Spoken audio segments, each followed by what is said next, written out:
So what I'm going to address today is a modern myth. The modern myth is around the second Iraq war and the things we tell ourselves. Now, I lived through a lot of this. I remember things and I took notes, and I have since done some research. So let's dive in.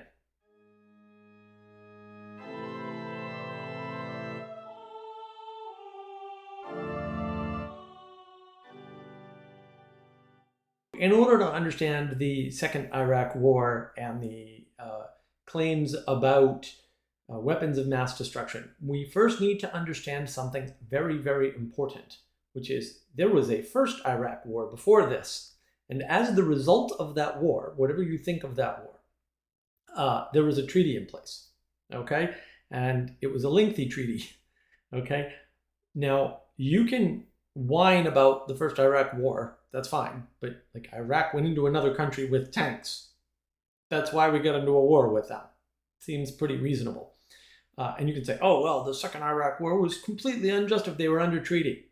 They're under treaty, okay? So there are some important facts to understand. Iraq accepted the treaty, okay?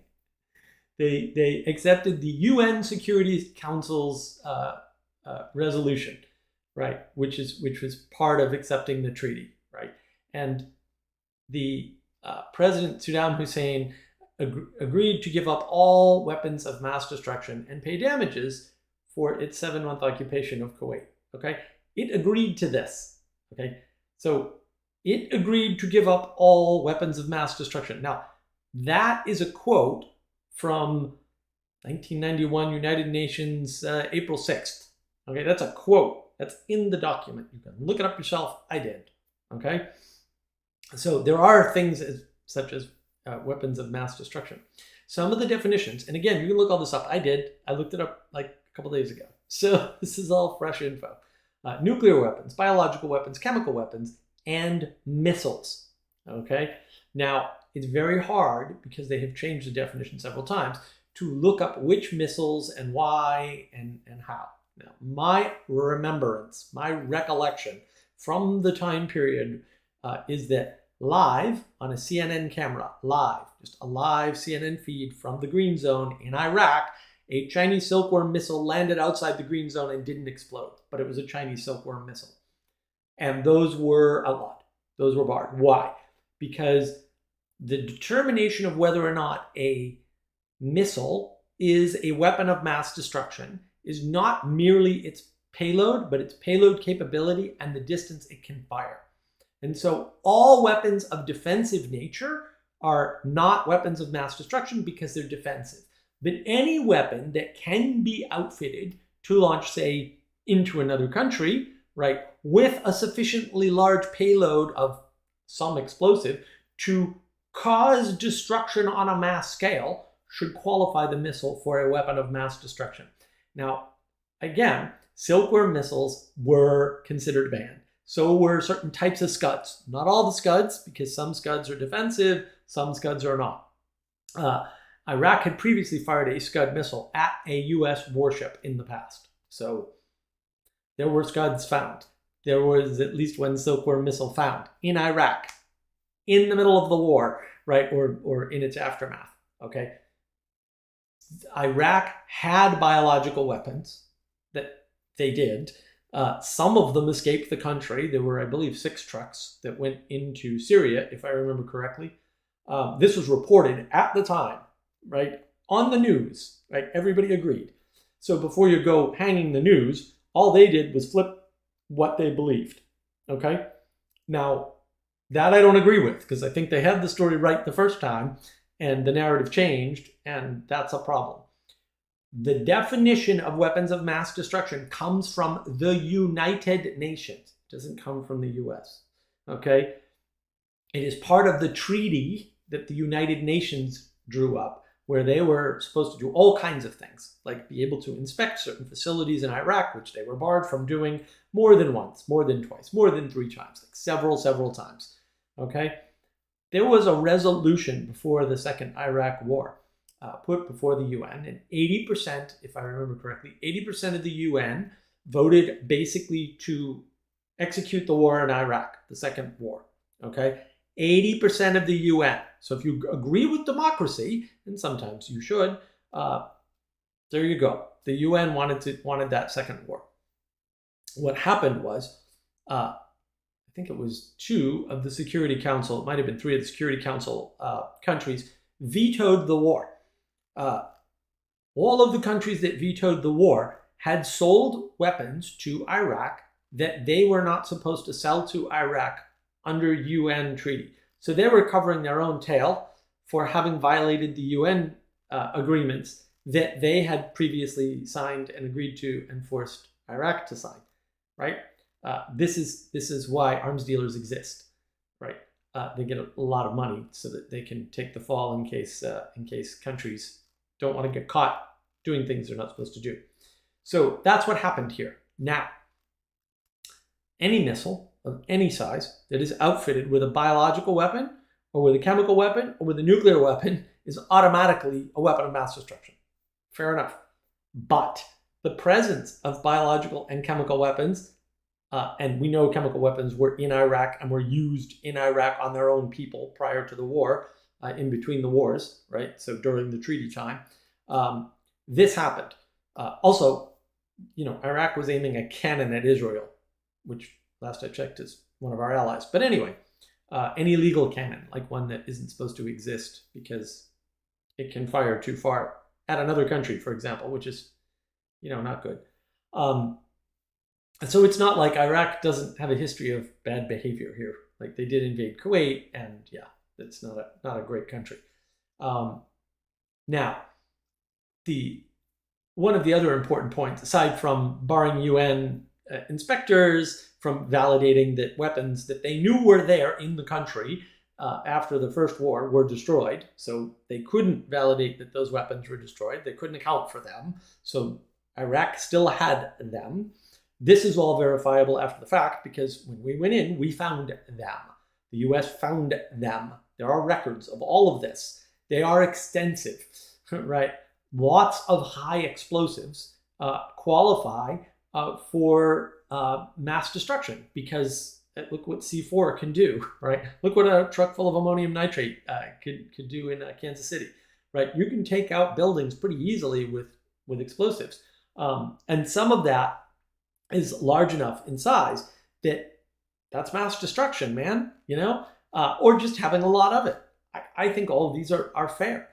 Now, the bigger issue for me is that George W. Bush was rather clear, like if you're going to support terrorists in any way, shape, or form, you're our enemy and we're coming after you, right? That happened after 9/11. And Saddam, and I remember this distinctly, went on TV and said, we have terrorist training camps. And he showed footage of terrorist training camps. And we're training terrorists. He did that. He did that on purpose. Fair enough. Like, you're allowed to do dumb things. Okay? But that kind of guaranteed that we were going to go in. Now, we already had grounds to go in. We already had grounds under the Treaty of the First War to go into Iraq at any time and wipe it off the map. Like, that was an option that was already available to us from the UN. Okay, so you can whine about they had no nuclear weapons all day long. But that wasn't the only condition under which we were allowed to go in under the treaty. Sorry. So if you want to say the second Iraq war is not justified, you're just wrong. Like, you're just wrong in every possible way. It was not only justified, but the UN wanted us to do it, except for the countries that were selling illegal weapons. That happened. France might have also vetoed us because they sold them something. So it might have been three of the members of the Security Council. But like they had clear interests. China and Russia had sold illegal weapons to Iraq that were forbidden by the UN to even be there. And they're likely also forbidden on the other side. Now we can get into it. So look, were there nuclear weapons or nuclear weapons capability in Iraq? No, there were not. Okay, but no one knew that because the UN inspectors weren't allowed to inspect the places where they thought those things had been. Okay, so nobody knew and nobody could have known that they didn't have nuclear weapons capability. There was no way to tell.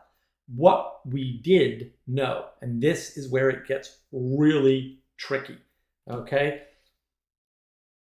England and France independently verified that there was at least a strong possibility that Iraq was trying to buy yellow cake, which is yellow cake uranium, from Niger.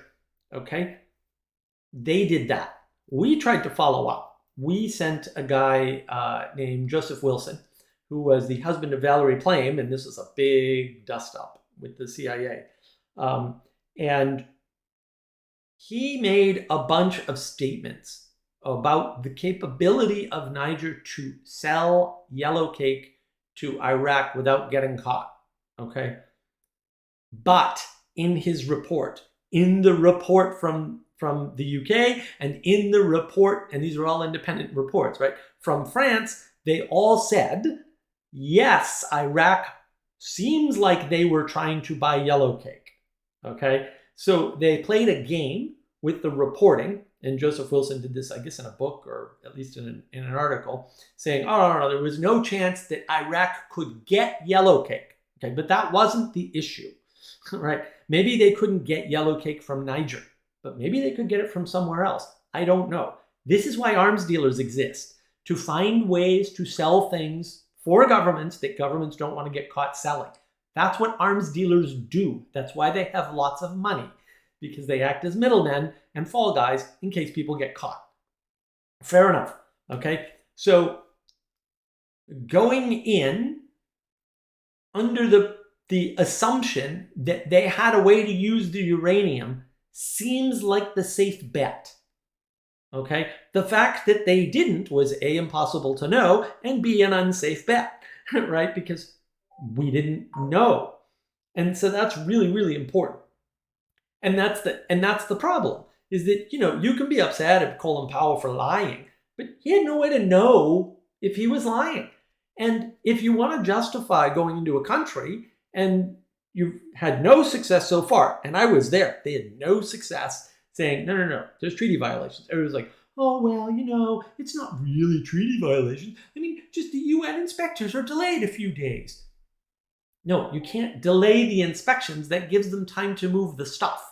It's not just suspicious, it's deliberately antagonistic, okay? I have no problem with countries being deliberately antagonistic. But if you antagonize me and I punch you, that's on you, not me, okay? Like, especially when there's a treaty and you're not following the treaty, okay? If you choose not to follow a treaty and you get stomped for it, that's on you, okay? So this whole thing about no weapons of mass destruction is a lie, a flat out lie. I watched it happen. The media kept identifying what weapons of mass destruction were. It wasn't their determination. That was built into a treaty. It was written in the UN agreement, okay? The UN defines what weapons of mass destruction are. Not you, not me, not the US government, and nobody in the Fourth Estate. Nobody in the media. They don't do that. They can't do that. They're too stupid. They're not experts at that, and they're not terribly bright on average either, just to let you know. A little known fact, they've done studies, okay? People in the media, especially, you know, like the talking heads and stuff, and a lot of the people that talk on the media, they have a below average IQ score and below average education compared to other professions. No, really, they do. Big problem, in my opinion. There are some notable exceptions, for sure. Interestingly, those notable exceptions didn't report the news the same way as everybody else, at least not back then. I don't know what the hell's going on now because I don't watch news anymore, and neither should you. It's a waste of time. There's too much of this game going where they're just redefining terms like weapons of mass destruction, which again, they have no cause to do. It's not relevant to a contract and a treaty that you have with the UN, right? And it's not your business to redefine weapons of mass destruction. And I would argue that a large missile with enough C4 in it is a weapon of mass destruction. And if it can carry that much C4, maybe it's a weapon of mass destruction and shouldn't be allowed in your country, especially if it has a range where you can hit a country or two away from the middle of your country, right? Like, that seems reasonable to me. And it seems reasonable to me to stop those people, okay? So this counter narrative that has sprung up, that now everybody believes that they didn't have any weapons of mass destruction, is bullshit. It's a lie. It's wrong. It's incorrect. It is factually no. It is just anti-factual. And there are tons, I've looked at them before in the past, tons, thousands of papers documenting what was found in Iraq after the war. And all the illegal stuff is documented. And the UN knows about it. And there are whole articles on it. I just got done looking it up. You can look it up too. You can look up uranium yellowcake, right? You can look up terrorist camps, Saddam, right? You can look up the United Nations treaty with Iraq, right? As part of the end of the First War, right? And, a bunch of this stuff was, made illegal after 1991. And we're talking about 2003, and it's still there. That's a long time to be tolerant of a country, having bad things that they shouldn't have. That's a long time. And the treaty was still in effect. Like, they were supposed to give all this stuff up, period. They weren't supposed to have it. And so there were the opening of terrorist camps that has been since verified up until 2003. Like, there's no question about whether or not the U.S. should have gone into Iraq and shut down terrorist training camps after 9/11. Yes, they should have. And yes, they did. And whatever else happened, well, look, and look, I'm not going to give my opinion on the absolute horrific debacle of what happened after the war as the result of people like George W. Bush, who just must have had the world's dumbest advisors or something to have botched the plan about what to do after we crush them, right? Because that's really what that was about. There's no end of criticism I have on that front. But whether or not we should have gone in, oh no, there's no question about whether or not we should have gone in. That was for everybody's protection and goodness, and they were asking for it, right? And really, the problem is we in the West do not understand, and I'm not claiming that I understand this either, but I have talked to people about this for years and years and years on and off. The psychology behind winning in the West is very materialistic and fundamentally different from the psychology of winning in the Middle East, okay? When you pull one over on the West in the Middle East, this is seen as some heroic big thing because they have very long time horizons in the Middle East, because the place has been a mess since, quite honestly, the US, and it was the US and England, although the US let them, right, after World War I, quite frankly, screwed up the Middle East, okay? And we've been paying for that mistake ever since. We redrew that map in a way that was really detrimental. And the reason why those countries don't really do well and are, have been fighting, some of them since the end of World War I, is because we tried to draw a map in a way that it wasn't good. You can look up Lawrence of Arabia and his disappointment over the treaties that he was authorized to make, and how England just stomped all over them. And look, we, the US, did that to protect British petroleum. That's why we did it. Now, you can make lots of very interesting arguments, and they might even be correct. I don't know. I tend to think they might be correct, that saving British petroleum was required to save England, as a country. They wouldn't have done well without oil. Whether or not that can justify the arbitrary lines on the maps they drew, which caused all the wars, I don't know. But that happened. We screwed up the Middle East, okay? So to some extent, it is our responsibility to kind of do something to fix it, because we made that mess and we should clean it up. We don't appear to know how to do that, right? Or even be able to agree on what that should look like, as evidenced by the debacle in Iran with the Shah and all of that nonsense. So if you don't really understand at least some of the history from, we'll say, the end of World War I and the redrawing of the map, or at least some of the history from the whole Shah of Iran and that whole turnover of government in Iran, then maybe you should be a little more careful about making judgments about Iraq and Iran and Syria and basically the entirety of the Middle East. Because there's a mess there to be contended with, and it's a mess, and it has a long history. It's not one war in 2003 or whenever it was that and all of the, aftermath of that, right? You at least have to start at the first Iraq War to understand the second Iraq War. Like, there's no way around it. And there's a lot of nuance, and there's a lot of mess, and there's a lot of games being played by a lot of people to this day to cover their ass, quite honestly. And they, a lot of people don't want to look like they have egg on their face, but they do. And that's really the problem with the situation. It's very hard to untangle because of all the information that's out there. And you don't know what to look for unless you know something about the history. If you don't know they violated a treaty multiple times for multiple years, if you don't know they had chemical weapons in the country for sure that they were using on their own population, it sure looks like an unjustified war, right? But if you do know there was a treaty, and you do know that chemical weapons are bad and you shouldn't use them on anybody, much less your own people, then maybe you think the war is justified. If you do know they had terrorist training camps and announced it as a thumbing of the nose to the US, maybe it's justified to go in. And again, that's where I land on this. So I just wanted to straighten that out because, man, it really bothers me every time I hear there were no weapons of mass destruction in Iraq. There were, right? And even if there weren't, it doesn't even matter.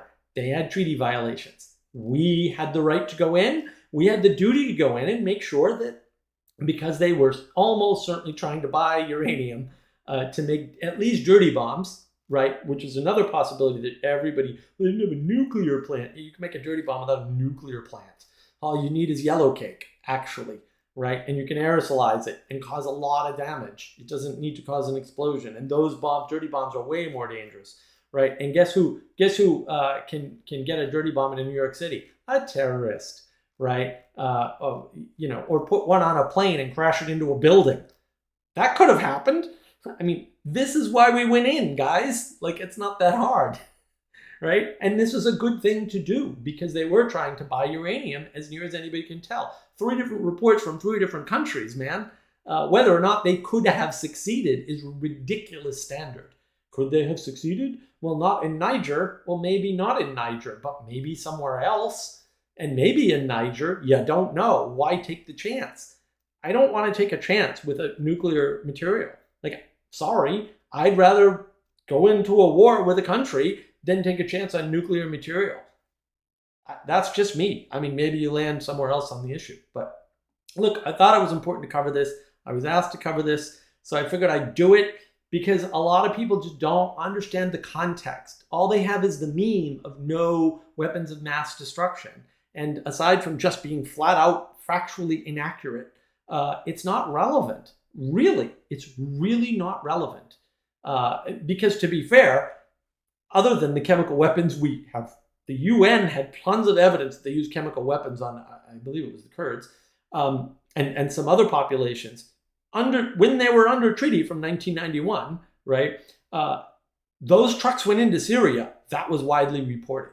So, Syria also fired chemical weapons and had chemical weapons, and we knew this, right, during the Syrian red line thing, right, where we did nothing, by the way, which was, we had a president that announced a red line and did nothing. Probably the worst possible thing you could possibly do, right? And that's wrapped up in Iraq, because I'm fairly sure, and as far as I can tell, everybody else is fairly sure, those chemical weapons weren't made in Syria. They were made in Iraq, right? And they were gotten from Iraq at the end of the war. So you got to be a little careful when you're thinking about these things, because there's a lot of context you're probably missing, because if you weren't there and you weren't paying attention really closely, you probably don't know this stuff. And I happen to be there. I happen to be paying attention very closely, and I have a really good memory. And I took notes at the time. And like I said, I've since looked it up. This information is still there. Some of the stuff on Wikipedia validates I pulled some of this off of Wikipedia. This is not hidden information. It's a little hard to suss out this stuff about the yellow cake, because unless you watch closely what they're saying, they're not saying Saddam didn't try to buy it. They're saying there's no possible way Saddam could have gotten it.